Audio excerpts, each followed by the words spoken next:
Bonsoir à tous, comment vous allez?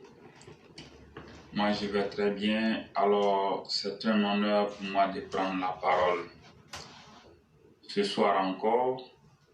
Et l'unique point à l'ordre du jour aujourd'hui, c'est l'école ivoirienne. Vous le savez, aujourd'hui, 12 septembre 2022, c'est la rentrée scolaire sur toute l'étendue du territoire ivoirien.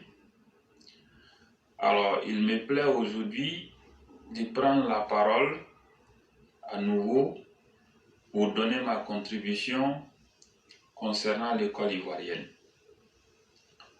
Vous le savez, il y a un certain nombre d'instructions qui ont été données par Madame le ministre de l'Éducation nationale. Donc, dans ce sens, nous voulons, dans le cadre de cette nouvelle rentrée scolaire, demander à tous les enseignants de respecter scrupuleusement toutes les consignes et toutes les instructions qui ont été données par Madame le ministre de l'Éducation nationale afin de contribuer à une année scolaire qui aura un succès total et qui aura une réussite totale. Alors, je voudrais m'adresser tout d'abord aux enseignants pour dire aux enseignants qu'effectivement ce jour est la rentrée scolaire et nous demandons à tous les enseignants, instituteurs, profs de lycée, profs de collège, de regagner leur poste, de faire leur travail en âme et conscience, dans la discrétion, dans la rigueur et avec abnégation et détermination. Nous demandons aux enseignants de jouer leur rôle et leur partition dans le cadre de l'éducation de la nation ivoirienne et dans le cadre également de l'éducation des enfants sur tout le territoire ivoirien. Les enseignants, vous le savez, ils ont un rôle essentiel à jouer et c'est pour cela que nous les encourageons vivement à faire leur travail correctement. Pourquoi il faut faire le travail correctement? Parce que vous le savez, l'éducation, c'est la clé fondamentale même de la réussite d'une société. C'est pour cela que je voudrais exhorter tous les enseignants, de quelque niveau que ce soit, à faire leur travail en âme et conscience. L'État ivoirien a fait d'énormes efforts ces dernières années selon ses possibilités pour satisfaire à quelques revendications. S'il reste vrai que rien n'est jamais parfait, alors il faut déjà saluer les quelques mesures qui ont été prises par le gouvernement pour apporter un plus aux revenus des enseignants et aussi pour améliorer leurs revenus. Donc, dans ce sens, en retour, nous demandons aux enseignants de savoir raison garder et de comprendre que tout ce qui se demande peut s'obtenir progressivement, lentement et sûrement, surtout avec le travail très bien fait. Donc voici pourquoi je voudrais encore à nouveau revenir pour dire à tous les enseignants de respecter scrupuleusement les consignes et les instructions qui seront données par Madame le ministre de l'Éducation nationale. Il ne me revient pas de rappeler toutes ces mesures-là ici parce qu'elles sont consignées dans des documents qui seront transmis aux enseignants sur toute l'étendue du territoire national. Donc nous demandons à tous de se conformer aux règles et aux consignes et de faire le travail correctement et dans de très bonnes conditions. En ce qui concerne les parents d'élèves, je voudrais dire aujourd'hui, s'il reste vrai que très souvent, au sein de notre société, à tort ou à raison, les gens pensent que ce sont les enseignants qui peuvent tout faire. La réalité, moi je peux me permettre de dire à tous les parents d'élèves que la réussite de leur enfant à l'école dépendra toujours du niveau d'éducation et du suivi fait par le parent en question vis-à-vis de son enfant. Quand vous avez un enfant et que vous voulez qu'il réussisse à l'école, vous ne vous contentez pas de dire que bon, moi j'ai inscrit mon fils, il doit aller à l'école, pour moi ça s'arrête là, non. Un enfant, pour qu'il réussisse dans la vie, il faut l'éduquer à la maison. Il y a l'éducation familiale d'abord. Donc nous demandons aux parents de mettre un accent particulier sur l'éducation familiale. Au-delà de l'éducation familiale, nous demandons aux parents aussi de suivre attentivement et à la lettre le travail de leurs enfants à l'école.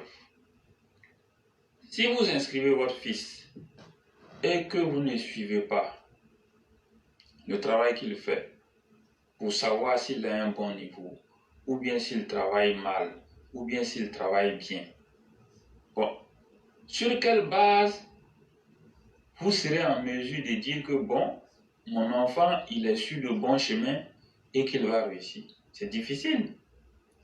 Malheureusement, dans notre société aujourd'hui, nombreux sont les parents, une fois l'enfant inscrit, on a trouvé quelques cahiers, c'est fini, on ne cherche plus à suivre le travail de l'enfant, l'enfant ne bénéficie pas d'encadrement. Bon, finalement, l'enfant, il copie tout ce qu'il voit dans la rue quand il sort, ou bien parfois tout ce qu'il voit avec ses amis à l'école. Et souvent, pour certains parents, ils ne cherchent même pas à savoir si l'enfant il est dans des conditions pour bien étudier, ou bien même s'il révise ses leçons, ou bien s'il fait ses exercices, ou bien s'il est assidu au cours. Très souvent, beaucoup de parents ne contrôlent pas tout ça. Or, ce que je vais dire aujourd'hui, pour qu'un enfant réussisse à l'école, il faut un encadrement et un suivi. C'est très important.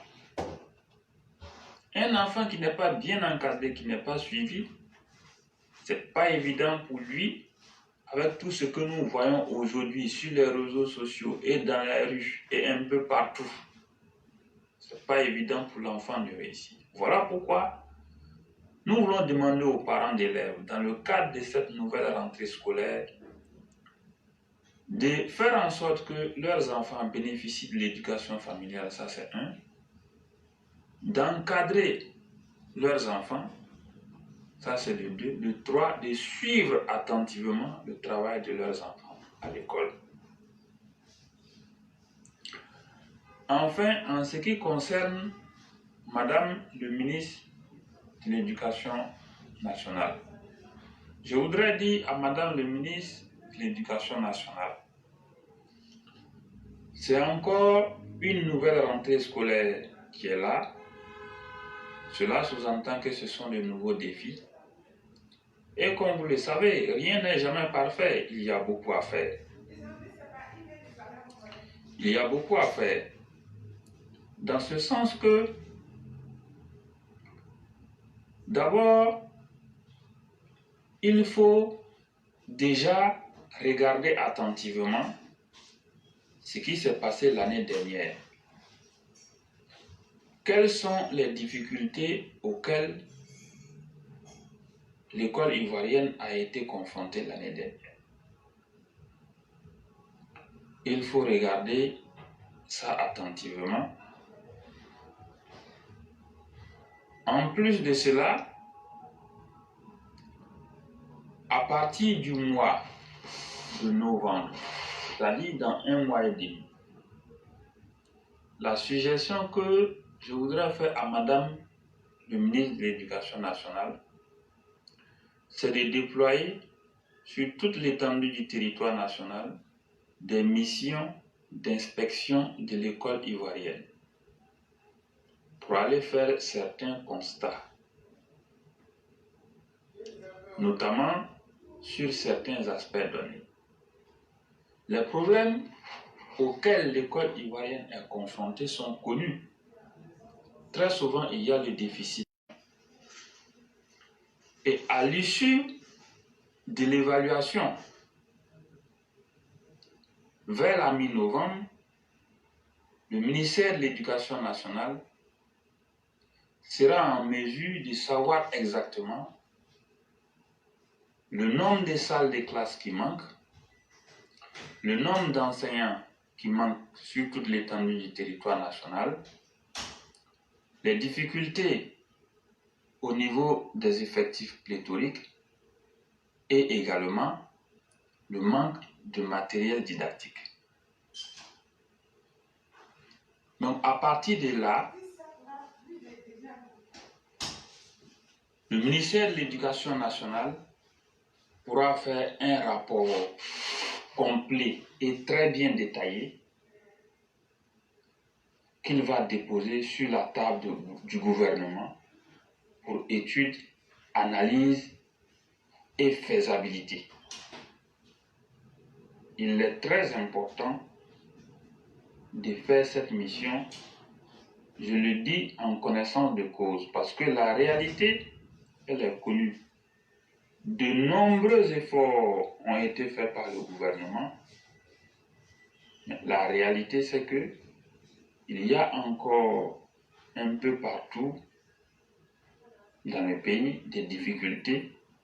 Vous le savez, parce que de plus en plus, il y a beaucoup plus d'enfants. Et dans le cadre de la mise en œuvre de la politique de l'école pour tous, vous savez que les défis sont énormes. Et pour satisfaire les besoins sur le terrain, il faut toujours faire beaucoup plus. Donc c'est en ce sens que je voudrais attirer l'attention de Madame le ministre de l'Éducation nationale pour lui dire, à partir du mois de novembre 2022, d'envoyer une mission d'inspection sur toute l'étendue du territoire national pour évaluer la situation et de faire un compte-rendu au gouvernement.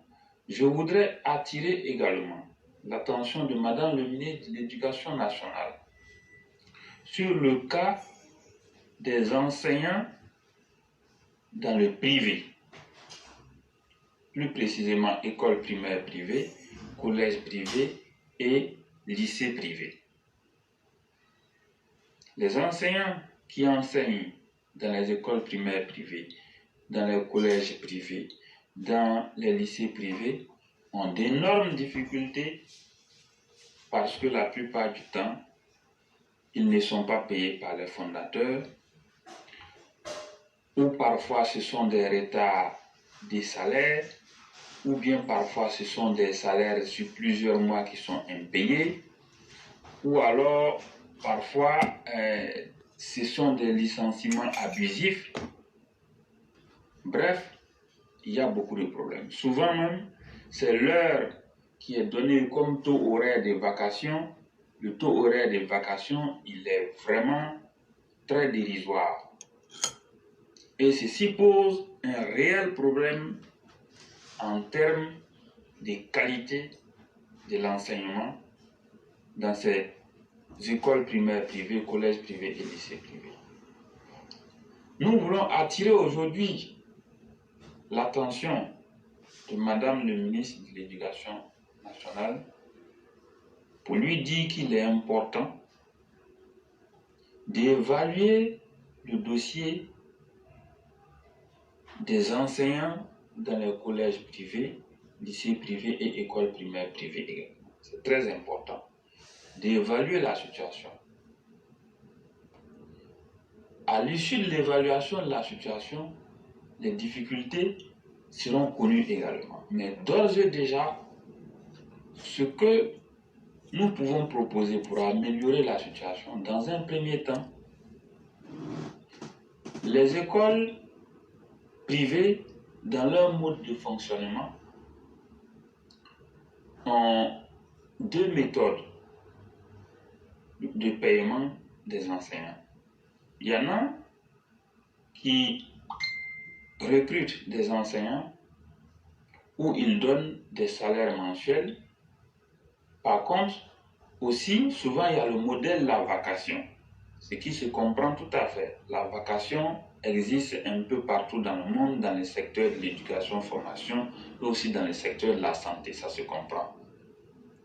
Mais ce que nous voulons proposer, il faut que l'État ivoirien, avec le ministère de l'Éducation nationale, regarde attentivement de très près la situation pour que les collèges, lycées privés ou écoles primaires privées qui recrutent des enseignants, en ce qui concerne leur salaire, il va falloir que le gouvernement ivoirien s'approprie ce dossier pour fixer des salaires minimums. Un salaire minimum pour un enseignant dans une école primaire privée, salaire minimum pour un enseignant dans un collège privé, salaire minimum pour un enseignant dans un lycée privé. Nous le disons en connaissance de cause, parce que le secteur de l'éducation et de l'enseignement, surtout dans le privé, vraiment, il y a des choses incroyables qui se passent là-bas. Les paiements sont dérisoires, la situation elle est compliquée et ça impacte même la qualité de l'enseignement et l'éducation des enfants ou des élèves qui sont parfois dans les écoles privées, lycées privés et collèges privés. Nous parlons en connaissance de cause. Donc, en la matière, nous souhaitons qu'après évaluation de la situation, que le ministère de l'Éducation nationale, avec le gouvernement, fixe des salaires minimums pour les enseignants qui vont intervenir dans les écoles primaires privées, dans les collèges privés, dans les lycées privés. En ce qui concerne également les taux horaires pour ceux qui font la vacation, il est important également que Madame le ministre de l'Éducation, avec l'accord des fondateurs, en partenariat ou en discussion avec les fondateurs et également les enseignants, s'accordent sur des taux horaires minimums. C'est très important. Parce que souvent, nous voyons parfois dans des collèges privés ou bien dans les écoles primaires privées ou bien même souvent dans les lycées privés, dans les collèges privés, souvent le taux horaire d'enseignement peut être 300 francs CFA l'heure ou bien 400 francs l'heure.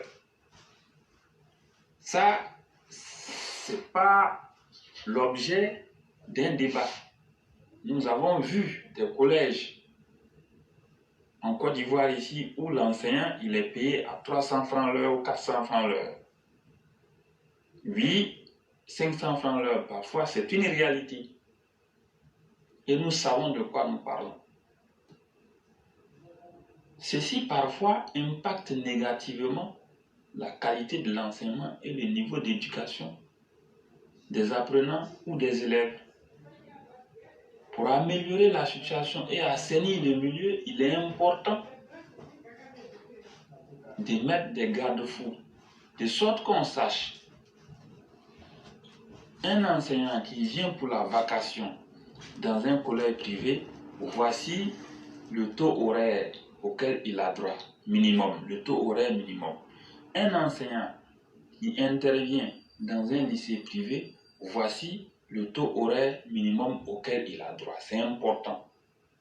Nous le disons parce que nous souhaitons vivement que le milieu de l'éducation dans les écoles privées soit vraiment assaini.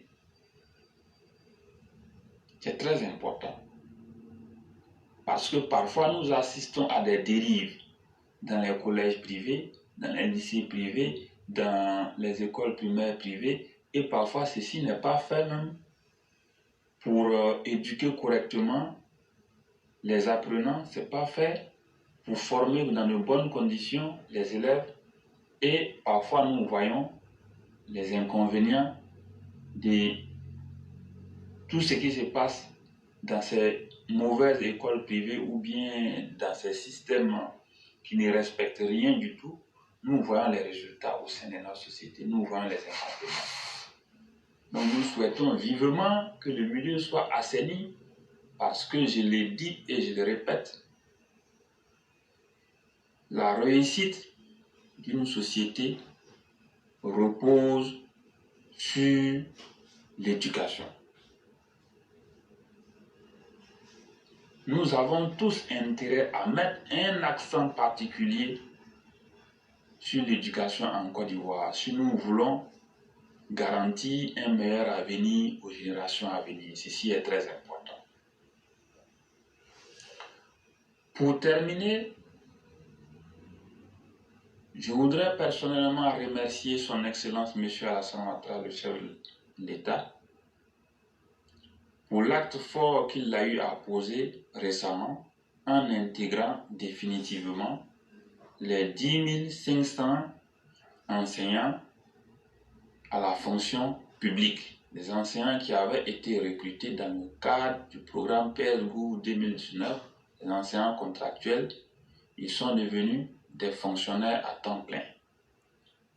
Je voudrais remercier sincèrement son Excellence M. Alassane Ouattara, le président de la République, pour cet acte fort qu'il a eu à poser.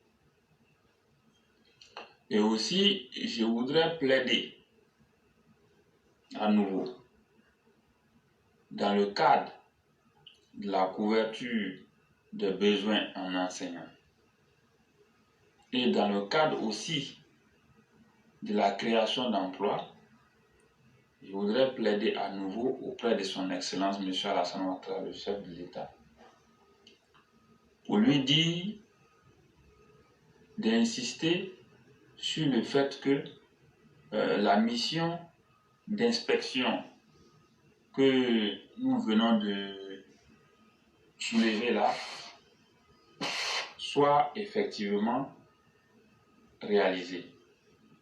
Il faut que cette mission d'inspection soit réalisée pour nous permettre de connaître exactement le nombre d'enseignants qui manquent sur toute l'étendue du territoire national, que ce soit au privé, non, que ce soit au primaire plutôt, au collège et au lycée. C'est très important de savoir le nombre d'enseignants qui manquent. Et en la matière, nous avons souligné que Madame le ministre de l'Éducation nationale envoie une mission sur toute l'étendue du territoire à partir de novembre. Une fois que cette mission sera terminée, nous saurons tous le nombre d'enseignants qui manquent sur toute l'étendue du territoire. À partir de là, je voudrais personnellement à nouveau plaider auprès de son Excellence M. Alassane Ouattara, le président de la République, pour qu'il regarde dans quelle mesure il sera à nouveau possible de faire un recrutement spécial pour couvrir les besoins en enseignants et également offrir de l'emploi à plusieurs jeunes Ivoiriens. C'est très important parce que la réalité, elle reste connue. Nous sommes convaincus que le déficit d'enseignants, il se pose toujours. Maintenant, pour combler ce déficit-là, c'est pas aussi évident que ça, compte tenu du nombre d'enseignants que l'ENS forme chaque année, nous savons, ce n'est pas évident de couvrir les besoins dans l'immédiat. Donc, pour remédier à la situation, nous souhaitons à nouveau, nous plaidons pour que son Excellence M. Alassane Ouattara regarde attentivement la situation et permette à nouveau à plusieurs jeunes Ivoiriens de venir enseigner pendant une période en tant que contractuels, et à l'issue de cette période, ils pourront à nouveau bénéficier d'un recrutement en temps plein en tant que fonctionnaire. Ceci est très important parce que ça va permettre de couvrir dans l'immédiat le déficit d'enseignants sur toute l'étendue du territoire, et ça permettra également de donner de l'emploi à plusieurs jeunes Ivoiriens. Donc, il était vraiment très important pour moi aujourd'hui, dans le cadre de la rentrée scolaire 2022-2023, d'intervenir sur l'école ivoirienne. Donc, voici ce que je tenais à dire aujourd'hui. Je voudrais remercier tout le monde. Portez-vous bien et excellente soirée à tous. Merci beaucoup à Souniata le Conquérant. Merci beaucoup pour ce message très utile, et à la fois pour les parents d'élèves et pour ceux-mêmes qui sont les acteurs du corps éducatif, ainsi que même pour les gouvernants, surtout lorsqu'ils terminent par les félicitations à l'endroit même des gouvernants qui ont fait vraiment preuve de grande générosité en augmentant les salaires. Cela doit se saluer. Mesdames et messieurs, je vous dis merci infiniment.